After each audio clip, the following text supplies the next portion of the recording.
Under the thick canopy of the jungle, a soft cry broke the quiet, drawing attention to its source. Carefully, a lone old woman named Mama Adebayo followed the sound through the dense foliage, each step making her heart race.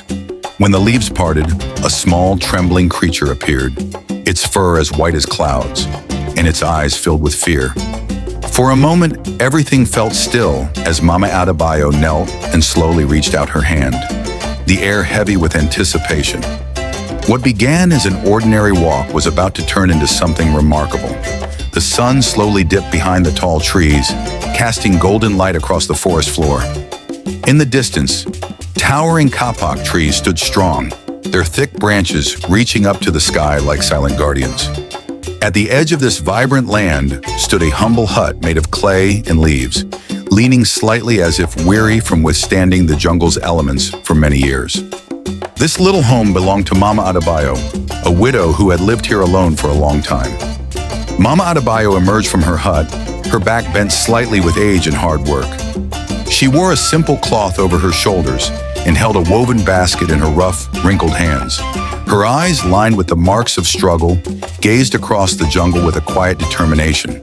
The nearby village of Echo was lively and noisy, a stark contrast to Mama Adebayo's quiet life. After losing her family during a terrible drought years ago, she had chosen solitude. Barefoot, Mama Adebayo walked slowly through the uneven ground, occasionally stopping to pick up dry branches and twigs for her basket.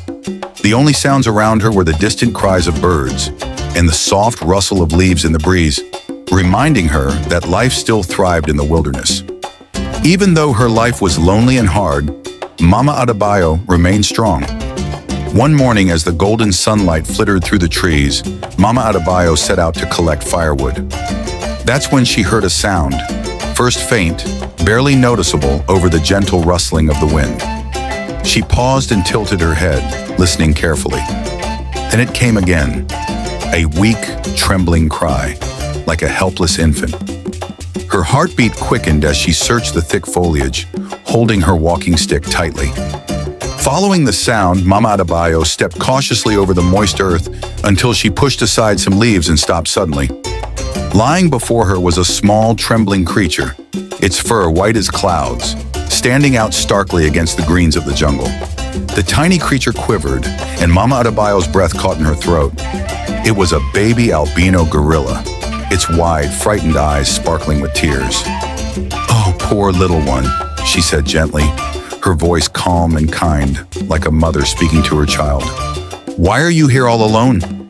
The baby gorilla flinched and pulled back, its tiny body tense with fear. Mama Adebayo stayed still and quiet, moving only as softly as a whisper. She held out her hand, palm open, showing that she meant no harm. "It's okay," she said in a soothing tone. After a moment, the little gorilla stopped trembling as much. Its curious eyes studied Mama Adebayo's face, searching for reassurance. Slowly, its small, shaking hand reached out and touched her fingers. A warm smile spread across Mama Adebayo's face. Carefully, she scooped up the delicate creature, holding it gently in her arms. It felt as light as a feather, its soft fur like silk against her rough hands. "You're safe now," she whispered, cradling the baby gorilla close. The tiny creature nestled against her chest, its cries fading to quiet whimpers. Mama Adebayo felt a deep warmth inside her, a feeling she hadn't experienced in many years. Balancing her basket on one hip and holding the tiny gorilla securely in her arms, she made her way back to her hut. As the days turned into weeks, the small, fragile gorilla Mama Adebayo had saved grew into a lively companion. At first, the baby gorilla, whom she named Ayo, was shy, clinging to her shawl or sitting quietly by her side as she worked. But as time passed, Ayo became bolder, his curious eyes beginning to explore every corner of their home. One cool morning, as Mama Adebayo gathered firewood, Ayo bounced alongside her with excitement, mimicking her every move, picking up small sticks and placing them carefully in her basket. Mama Adebayo laughed, her voice ringing through the still jungle. "You're such a smart little helper," she said with a smile, gently patting his soft head. Ayo chirped happily, dashing off to find more twigs. Months flowed into years and Ayo grew big and strong. His slender arms became muscular, and his once tiny frame now towered beside Mama Adebayo. Even as he grew, he remained gentle and playful, always careful not to hurt her. Ayo became her best helper, carrying heavy bundles of firewood with ease, climbing tall kapok trees to gather sweet fruits, and fetching water from the nearby stream. One day, as Mama Adebayo worked on her baskets, she noticed Ayo tying bundles of sticks with a rope. Clapping her hands with joy, she exclaimed, "Ayo, you've learned so much!" Her face lit up with pride as Ayo grinned, holding up the tied bundle with sparkling eyes. The once quiet hut came alive with laughter and energy as Ayo filled every corner with his playful spirit. He loved swinging from the branches of the big tree near their home, his white fur glowing against the green leaves.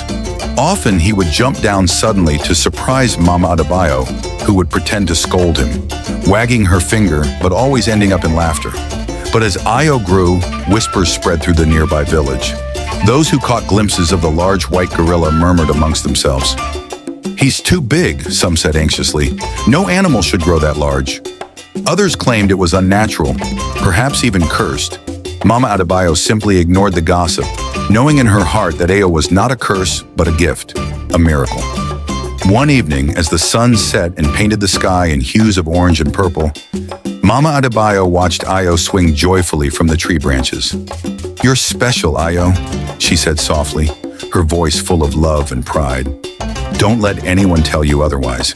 Days turned into weeks, and Ayo became a cherished friend and helper. But soon, Mama Adebayo grew older and weaker. Tasks that once seemed easy now felt like monumental efforts. One morning, she stumbled while gathering wood, leaning against a tree, her breathing shallow and labored. Ayo rushed to her side, gently touching her shoulder with concern. "I'm just tired, Ayo," Mama Adebayo said softly, trying to smile through her discomfort. "I'll be okay." But Ayo could see the truth. Her hands shook, and she moved unsteadily. Over the following days, Mama Adebayo stayed inside the hut, too weak to venture out. Ayo took over her daily chores, gathering firewood, fetching water, and even attempting to cook, despite his large hands finding the small tasks challenging. Every evening he sat by her side, his worried eyes never leaving her. One night under a sky full of stars, Mama Adebayo reached out and took Ayo's hand, her touch soft and cool. "You've been so good to me, Ayo," she whispered. "I'm so proud of you." Ayo leaned closer, desperate for answers, making soft, pleading sounds. "I'm just getting old, my boy," she said gently, a bittersweet laugh escaping her lips. "My time is almost over." Ayo shook his head, refusing to accept her words. He pressed his forehead against her hand, unable to imagine life without her, the one who had cared for him and shown him love when no one else had. The next morning, Mama Adebayo's condition worsened. Her breast became shallow and her voice barely a whisper. Ayo stayed close, holding her small hand in his large one. But midday, Ayo realized he needed to get help. Rising to his full height, he looked back at her with concern before stepping outside. Mama Adebayo gave him a weak smile, her eyes filled with love. "Be careful, my boy," she whispered faintly as the strength slipped away. Without hesitation, Ayo sprinted toward the village, desperation driving him. As he neared, the usual sounds of life faded. A woman carrying vegetables froze in fear, and children playing with sticks dropped their toys, hurrying home. "It's the white creature!" someone shouted. Ayo raised his hands and made soft sounds, hoping the villagers would understand he meant no harm. But all they saw was fear. "He's here to attack us!" a man yelled, grabbing a stick. The crowd began to form, ready to defend themselves. Ayo stepped back, but before he could react, a thick rope net was thrown over him, and he struggled against it. "Don't let him escape!" another man shouted. They pulled him to the ground, tightening the ropes around him. Ayo's golden eyes searched desperately for help, but the villagers were too consumed by fear to listen. They dragged him into an old shed at the edge of the village, locking him inside. Inside the dim shed, Ayo sat in silence, feeling the weight of his failure. The wind whispered gently outside, but inside he felt lost.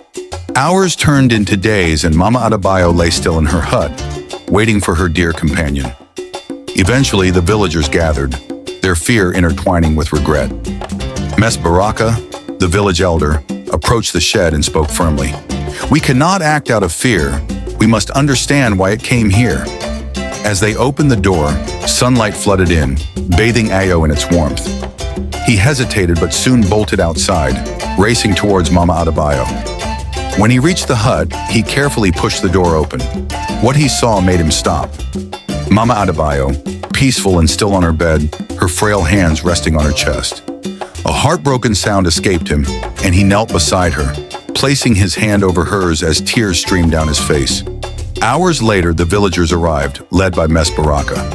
They watched quietly as Ayo mourned the loss of the one who had given him love. Together, they buried Mama Adebayo beneath a large kapok tree, honoring her memory. In the days that followed, Ayo remained by her grave, his presence a testament to their bond. The villagers' fear transformed into guilt and respect. They began to approach Ayo with kindness, leaving baskets of fruit near the grave as a gesture of goodwill. One evening, as the sun painted the sky in shades of orange and gold, Ayo finally stood up. He walked to the edge of the village and sat there, a silent promise to protect them as he had Mama Adebayo. As weeks passed, he roamed the outskirts of the village, guarding the villagers, chasing off threats, and even leading them to hidden water sources during dry seasons. He became the quiet guardian of the village, embodying the loyalty and protection that Mama Adebayo had given him. To the people of Echo, Ayo was no longer just a gorilla. He was family, a symbol of love and resilience. So the moral of the story is, if you adopt a giant white gorilla, be ready for it to become the village hero while you watch in awe.